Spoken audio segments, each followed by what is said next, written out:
आसामबासिनि थाखाय जोबोदनो मोनसे दुखुनांथाव बाथ्रा थारैनो आसामनि सासे मुंदांखा मेथाइ खनगिरि बिथां जुबिन गार्गआ बे समाव रुंसारि जाबाय थारैनो बेयो आसामबासिनि थाखाय जोबोदनो मोनसे दुखुनांथाव बाथ्रा बे समाव बिथाङा नर्थ इस्ट फेस्टिवलनि थाखाय जे मेथाइ खननो थांनानै सिंगापुराव मेथाइ खननो थांनानै बिथाङा बे समाव लैथोआव गबनानै एबा स्कुबा डाइभिं खालामबाय थानाय समावनो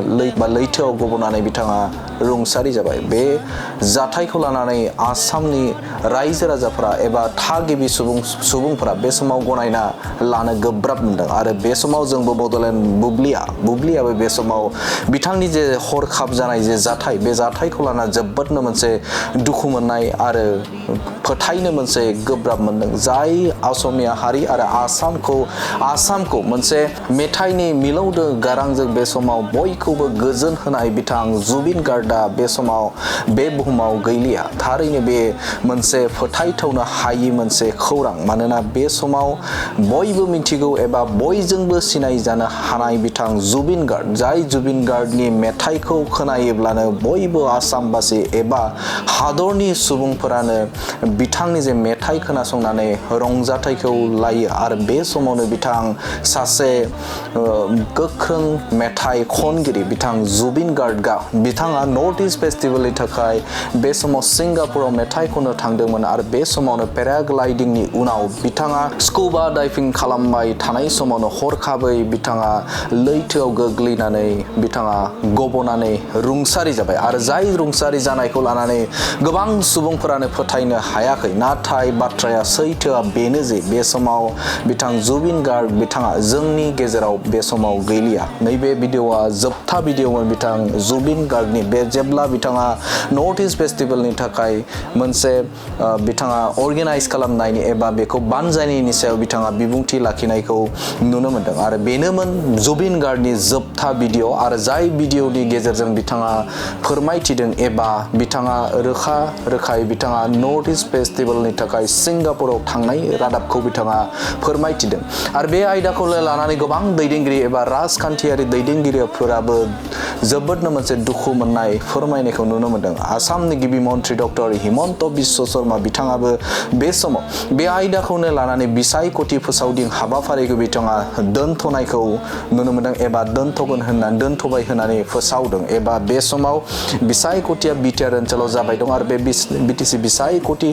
सोलिफुबाय थानायाव जे मोनसे दुखुनांथाव खौरां सौफैनाय लोगो लोगोनो आसामनि गिबि मन्त्रि डक्टर हिमन्त बिश्व शर्माया बेलासेनि जेसेबांखिनि बिसायख'थि फोसावदिं हाबाफारि बेखौ दोनथ'बाय होननानै फोसावदों आरो बिथाङा बे समाव गुवाहाटीयाव थांनानै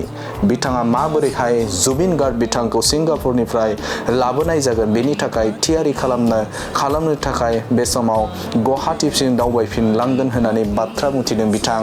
आसामनि गिबि मन्त्रि डक्टर हिमन्त बिश्व शर्मा बिथाङा आरो बे जाथायखौ लानानैनो एबा बिथां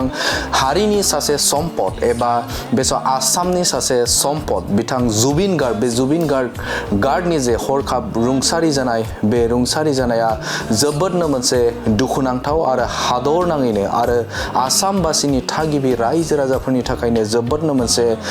खहा गोनां होननानै जों मख'नांगोन मानोना बे समाव जायनि मेथाइजों रंजायो जायनि मेथाइजों दुखुनि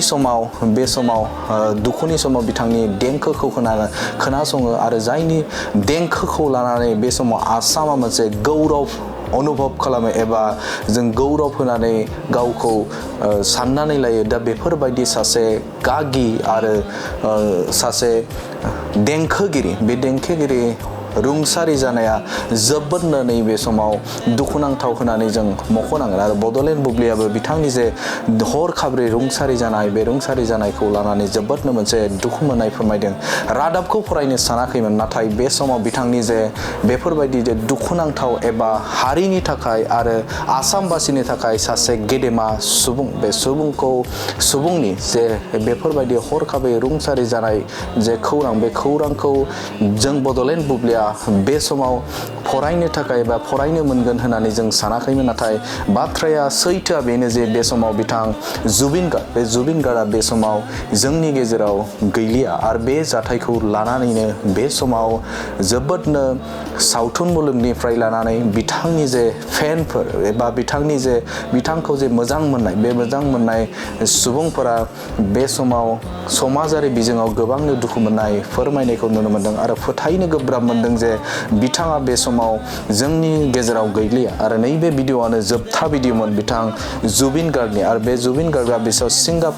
सिंगापुराव थांनानै बे समाव नर्थ इस्ट फेस्टिभेलनि थाखाय बे समाव बिथाङा थांदों बाथ्राखौ बिथाङा रोखा बाथ्रा एबा बिथाङा फोरमायथिनायखौ नुनो मोनदों। आसामनि गिबि मन्त्रि डक्टर हिमन्त बिश्व शर्मा बिथाङा बे समाव बे आयदाखौ लानानै दुखु मोननाय फोरमायनायखौ नुनो मोनदों आरो बिथांनि जे बाथ्रा बे बाथ्राखौ नोंथांमोननि गेजेराव दान्दिसे सम उनाव होगोन नाथाय बे समाव बिटिआरनि बारग' चिफ बिथां हाग्रामा महिलारि आरो बिथां प्रमद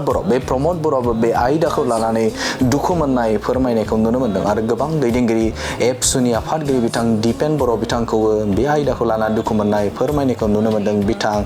रनजित बसुमतारी बिथाङाबो बे आयदाखौ लानानै दुखु मोननाय फोरमायदों आरो गुबुन दैदेनगिरिफोर लरेनज्योति गगৈ बिथाङाबो दुखु मोननाय फोरमायनायखौ नुनो मोनदों आरो गासिबो दैदेनगिरिफोर आसामनि थागिबि दैदेनगिरिफोरा बिथांनि जे हरखाब रुंसारि जानाय खौरांखौ मोननानै जोबोदनो मोनसे दुखु मोननाय रादाबखौ समाजारि बिजोंनि गेजेरजों फोरमायथिनायखौ बे समाव नुनो मोनदों। बे समाव आसामनि गिबि मन्त्रि डक्टर हिमन्त बिश्व शर्मा बुंनाय खौराङा नोंथांमोननि गेजेराव दंफैयो एबा जोंनिसिम दंफैयो बे समाव नोंथांमोननो बिथांनि बुंनाय रादाबखौ होनो थाखाय आखायाव लादों। এই মাত্ৰই ফোনটোত আছেই পবিত্ৰ মাৰ্ঘেৰিটা ডাঙৰীয়া তেখেতে মোক জনাইছে যে জুবিন গাৰ্গ ডাঙৰীয়া বা আমাৰ মৰমৰ জুবিন এই সংসাৰত নাই, তেখেতে এই সংসাৰৰ পৰা আঁতৰি গৈছে। খুব মৰ্মান্তিক ঘটনা, মৰ্মান্তিক দুখদায়ক ঘটনা। আজি আমি বিজেপি দলে আজি গধূলিও আমি নিৰ্বাচনী প্ৰচাৰ নকৰোঁ। মই এতিয়া খালি গুমাত গৈ মানুহখিনিক নমস্কাৰ কৰি মই গুৱাহাটীলৈ তুৰন্ত উভতি যাম। তেখেতৰ সৎকাৰ বা কি ধৰণে আমি তেখেতক আনো গোটেই কথাবিলাক গুৱাহাটীত গৈ আমি আলোচনা কৰিম। অসমবাসী ৰাইজৰ লগতে মই সমগ্ৰ অসমবাসী ৰাইজৰ হৈ কি ক'ম, দুখৰ ক'বলগীয়া একো শব্দই নাই, শব্দই বিচাৰি পোৱা নাই। এটা মৰ্মান্তিক ঘটনা, জাতিৰ অপূৰণীয় ক্ষতি, জাতিৰ এটা অমূল্য সম্পদ আমি হেৰুৱাই পেলালোঁ। এই মাত্ৰই ফোনটোত আছেই পবিত্ৰ মাৰ্ঘেৰিটা ডাঙৰীয়া তেখেতে মোক জনাইছে যে জুবিন গাৰ্গ ডাঙৰীয়া বা আমাৰ মৰমৰ জুবিন এই সংসাৰত নাই, তেখেতে এই সংসাৰৰ পৰা আঁতৰি গৈছে। খুব